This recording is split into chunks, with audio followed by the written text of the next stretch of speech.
Mateus capítulo 18. Em verdade vos digo que se não vos converterdes e não vos tornardes como crianças, de modo algum entrareis no reino dos céus. Versículo 3.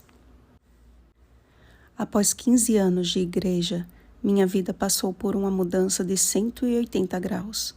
Através de uma jornada espiritual e do projeto Reavivados por Sua Palavra, meus olhos foram abertos para a beleza do conhecimento de Deus e de Cristo. Entre as muitas formas que Jesus usou para se apresentar, uma delas foi marcante para mim. Através de cartas diárias minhas para Ele e dele para mim, uma delas me foi apresentada pelo Espírito Santo como uma mensagem especial e muito importante para os nossos dias. Ela diz assim: a minha obra de intercessão no santuário celestial ainda não está completa.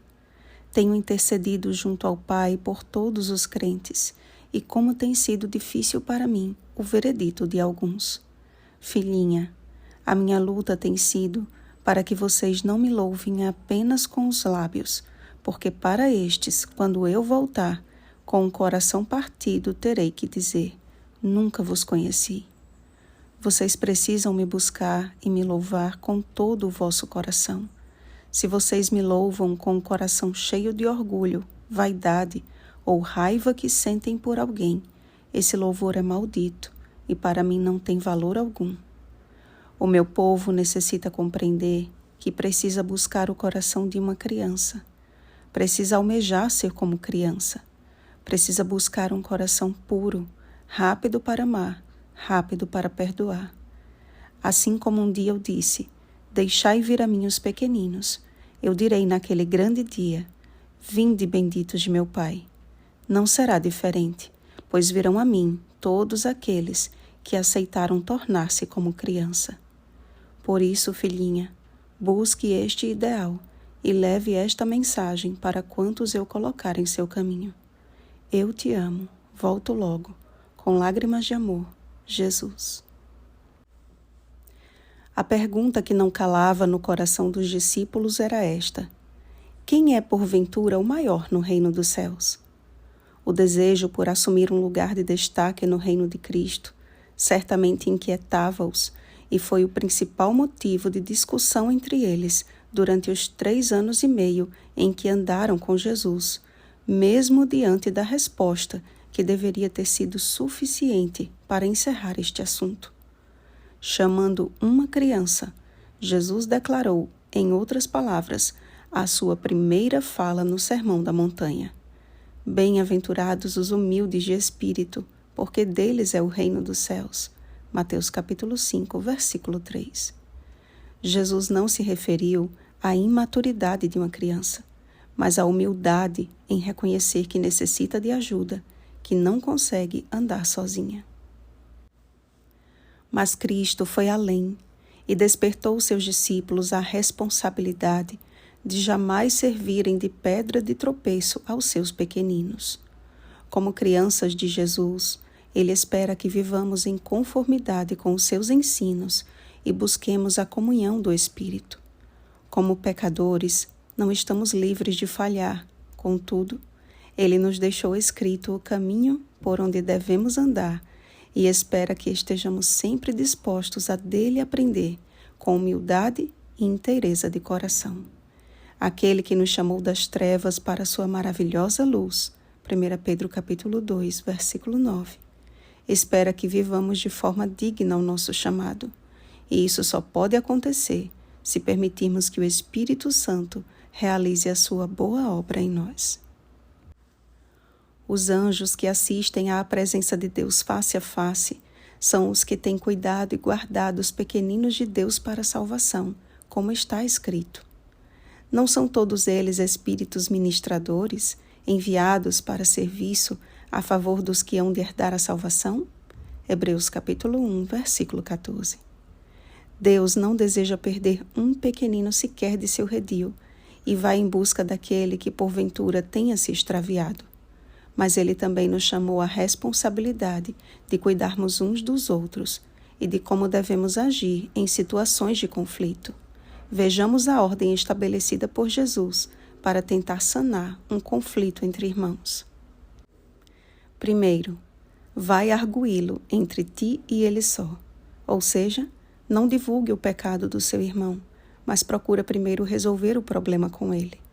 Segundo, se caso ele não te ouvir, toma ainda contigo 1 ou 2 pessoas, para que fique provado o seu desejo pela paz. Terceiro, se ele não os atender, dize-o à igreja. Quando eu era criança, lembro-me do costume que havia em estar de bem ou de mal de algum coleguinha. Mas também me lembro de como era curto o intervalo entre um tô de mal e uma nova brincadeira. As crianças são rápidas para perdoar e resolvem seus atritos com facilidade, enquanto nós adultos, considerados maduros, estabelecemos uma linha divisória entre nós e aqueles que não perdoamos. O nosso maior problema não é ter que conviver com eles, mas com os maus sentimentos que permitimos tomar conta de nosso coração. Observem que o verso que todos usamos para afirmar que Jesus está no meio de nós está dentro do contexto do perdão, porque onde estiverem 2 ou 3 reunidos em meu nome, ali estou no meio deles. Muitos há que pensam estar reunidos em nome de Jesus, enquanto conservam um coração governado pelo orgulho e pela vaidade. A pergunta de Pedro e sua tentativa de parecer mais misericordioso do que os outros, com a perfeita quantidade de perdões, foi subjugada pelo matemático do amor, com 70 vezes 7.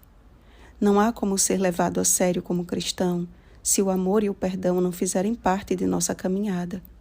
Ambos são dons de Deus que precisamos pedir todos os dias. Se do íntimo não vivermos o perdão, estamos nós mesmos amarrando ao nosso pescoço uma grande pedra de moinho. Amados, todos temos uma conta que por nossos próprios esforços seria impossível de pagar, mas Jesus assumiu a nossa dívida e decidiu nos perdoar. Qual será, pois, a nossa reação diante de tão grande sacrifício de amor? Sufocar aqueles que nos fizeram mal pelo ódio? Ou conceder-lhes um lindo sorriso de perdão da criança que permitimos que Jesus nos transformasse? Raiva ou compaixão? Ódio ou amor? A escolha é nossa. Por isso que o nosso relacionamento com Cristo é imprescindível. Podemos até achar que estamos muito distantes de ter o caráter de Jesus, mas se Ele prometeu estar conosco todos os dias e a perseverança é uma das características dos salvos, então não desista e não desanime, porque estou plenamente certa de que aquele que começou boa obra em nós há de completá-la até o dia de Cristo Jesus. Filipenses capítulo 1, versículo 6. Mas lembre-se, aquele que não se tornar como criança, jamais entrará no reino dos céus. Oremos, amados. Nosso Pai de amor, como é difícil termos que lidar com nossa natureza má e tendenciosa a pecar. Muitas situações mancham o nosso coração com mágoa, raiva e orgulho. Tem misericórdia de nós, Pai. Purifica o nosso coração. Pedimos pelo Espírito Santo, como nosso companheiro e instrutor constante, para que sempre olhemos para o nosso próximo, tendo em vista que cada um tem uma história de vida que muitas vezes não conhecemos. Dá-nos o coração de compaixão e o olhar sensível do nosso Salvador, para que, qual crianças, sejamos rápidos para amar e rápidos para perdoar. Em nome de Jesus. Amém. Vigiemos e oremos. Um feliz sábado, crianças de Cristo Jesus. Oremos pelo batismo do Espírito Santo. Oremos uns pelos outros. Rosana Garcia Barros.